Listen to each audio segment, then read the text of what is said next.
Good afternoon, students. So, how are you? I hope you all are fine. Be safe. Okay. So, we are seeing the lesson from History Unit 2, the Mughal Empire. Is it no? So, in that Mughal Empire, we already seen about the Babur. Is it? So, Babur, his ancestry and his early career. And after that, we had seen about the foundation of Mughal Empire. Is it no? So whatever thing happened, what is the starting foundation for the Mughal Empire started in Kabul. Everything we already seen. So today we are going to see about the Babur's military conquest. That means Babur defeated the Rana Sanga and mostly his allies at Kanwa, and moreover he won the war against the Chanderi and he prevailed over the Afghans. Okay, yeah. Babur defeated the Rana Sanga in 1527 and moreover he won the war against the chief of Chanderi in 1528, and mostly he was a very great scholar in Turkish and Persian languages, and he also wrote the book of autobiography of Tazkar Babari. Okay, so after the death he make over his son Humayun as the heir of the kingdom. Okay, up to that we had seen, is it no? So see that in the book Humayun is a reduced syllabus. Okay, Humayun and Sher Shah is a reduced syllabus. So after that we need to see about the Akbar.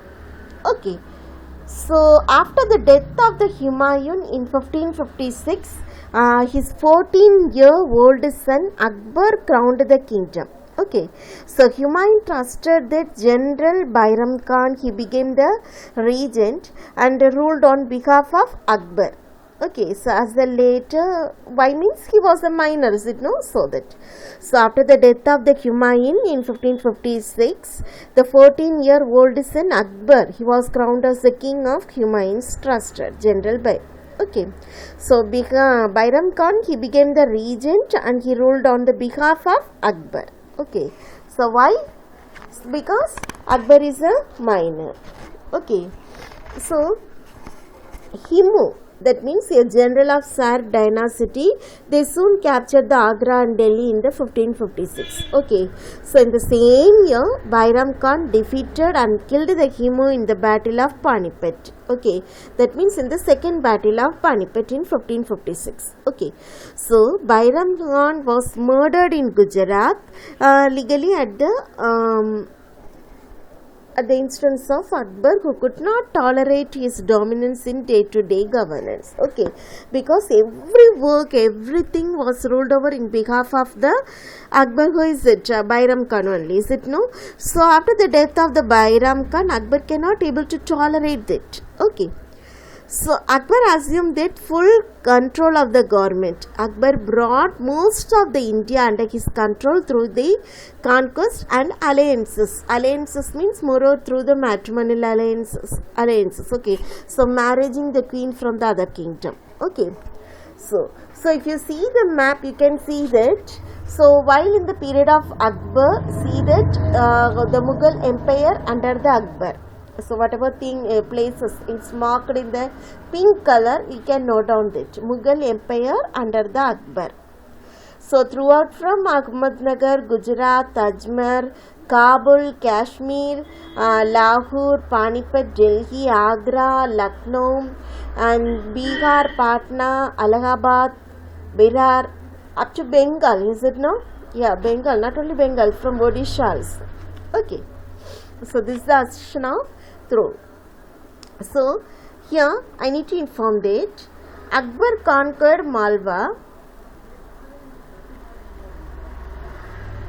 Yeah, Akbar conquered Malwa in the part of the Central Asia. Moreover, he defeated some Rani Durgavati. It means she is a ruler of Central Province. Okay, because why means she is the lady, so Akbar cannot able to appreciate that since the brave Rani did him no harm. Okay, so even though she is a very marvelous lady, but Akbar cannot able to appreciate that because she is the woman that's ruling over the country. So that, okay.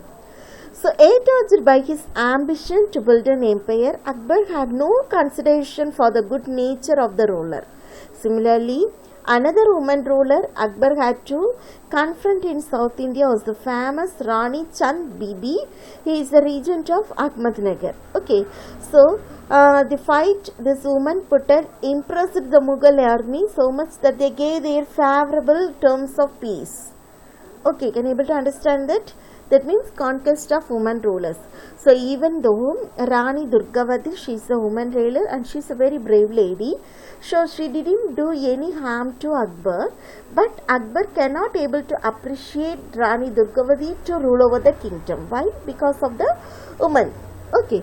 So, by his ambition to build an empire, Akbar had no considerations for the good nature of the ruler. Okay. Similarly, another woman ruler, that means Akbar had to confront in South India, was the famous Rani Chand Bibi, regent of the Ahmednagar. To fight this woman put an impressed the Mughal army. Okay. So much that they gave her favorable terms of peace. Okay. That's it. Okay. So, Battle of Haldi-Ghadi. So, already I said that Battle of Haldi-Ghadi. So, Akbar defeated the Rana Uday Singh of Mewar and he also captured the fort of Chittoor in 1568. Okay, and then Ranthambore in 1569. So, in 1576, he won over the Uday Singh, that means son of Rana Pratap, at the battle of Haldi-Ghadi. So, it is the main battle. Okay, so in the battle of Haldi-Ghadi, Akbar won Uday Singh, son of Rana Pratap. Okay, so though defeated, Rana Pratap escaped on his horse Chetak and continued his fight, leading a life in the jungle. Okay, so the memory of this gallant Rajput is treasured in Rajputana and many a legend has grown around him. This is the battle of Haldi-Ghadi. Okay, so okay, after that we need to see about that.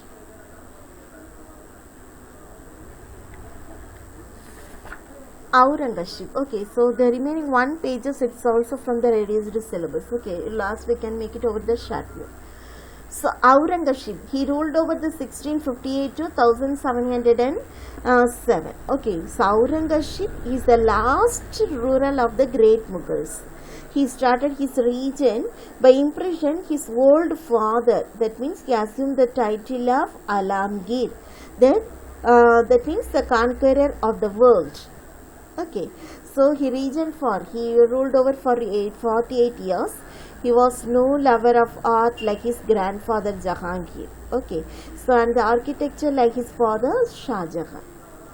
Okay, see here, Aurangzeb, he is the last ruler of the great Mughal empire, and moreover he started the region by imprisoning his old father. Okay, Alamgir. So he also made out the title of Alamgir and he reigned for 48 years. He was the no lover of art like his grandfather Jahangir and architect like his father Shah Jahan. Okay, so he tolerated no religion accepting the Islam. Okay, he re-imprisoned jizya, that means tax on Hindus, and excluded them from the office as far as possible. Okay, so between 1658 and 1681, Aurangzeb remained in the north and suppressed his revolt over the Bandalas. Jad Satnami 6, Aurangzeb's expansions in the north resulted in the war.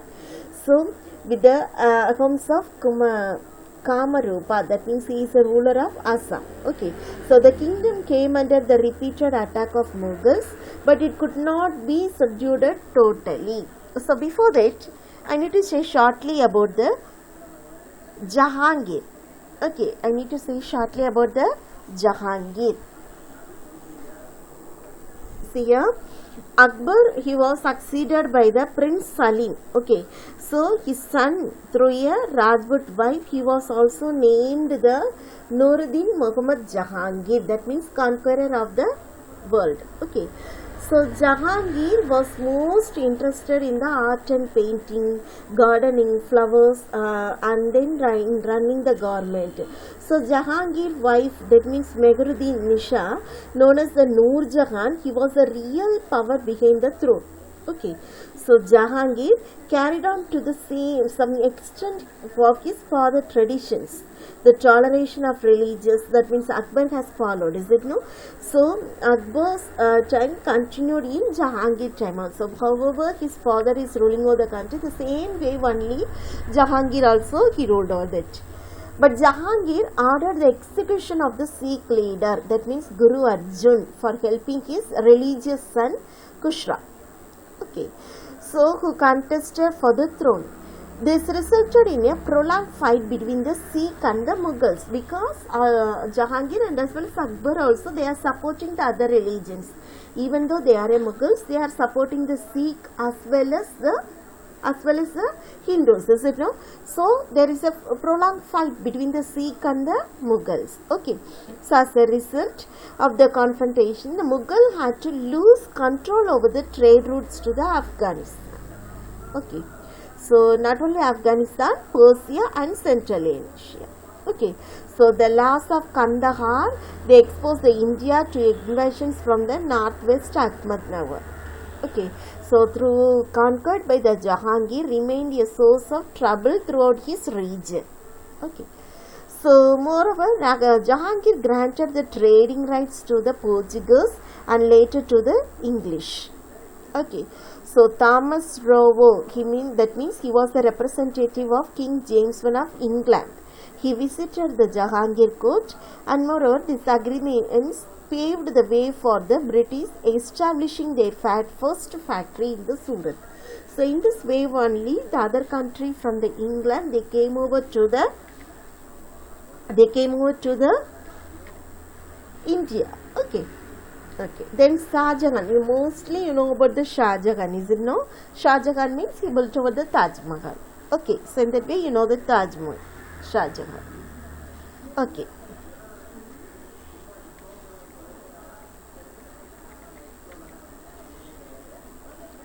So Prince Khurram, after a struggle for power, he succeeded the Jahangir, that means Shah Jahan, king of the world. Shah Jahan ruled for 30 years, and moreover, he led the campaigns against the Ahmednagar, and he was annexed to the 1632. So what of the places means Bijapur, Golconda, and also he conquered later. So some Maratha warriors, notably Shaji Bhonsle, that means he was a Shivaji's father. So they also entered the service of the Deccan kingdom and trained the bands of Maratha soldiers to fight against the Mughals. Okay, so there was a sustained resistance in the Deccan to the Mughals and the Marathas. Okay, that means fighting for the Mughals and the Marathas. Okay. Shah Jahan was intolerant towards other religions than Islam. He won't give any tolerance to the other religions. So only Islam only he make over your forbidden. Okay. So Shah Jahan was intolerant toward the other religions than Islam. So in this region came the climax of Mughal splendor, which is detailed in the next part of the lesson. Okay. So Shah Jahan fell ill on 1657. And was the war and succession broke out among these portions. He has portion. So Aurangzeb emerged successful after killing his three brothers, Dara, Suja and Murad. So Shah Jahan passed the last 8 years of his life as a prisoner in the Shabuj of Agra fort. So this is the story of the Shah Jahan, but it's a radius syllabus, so I am saying it orally. Okay. So okay. So today we can stop over here.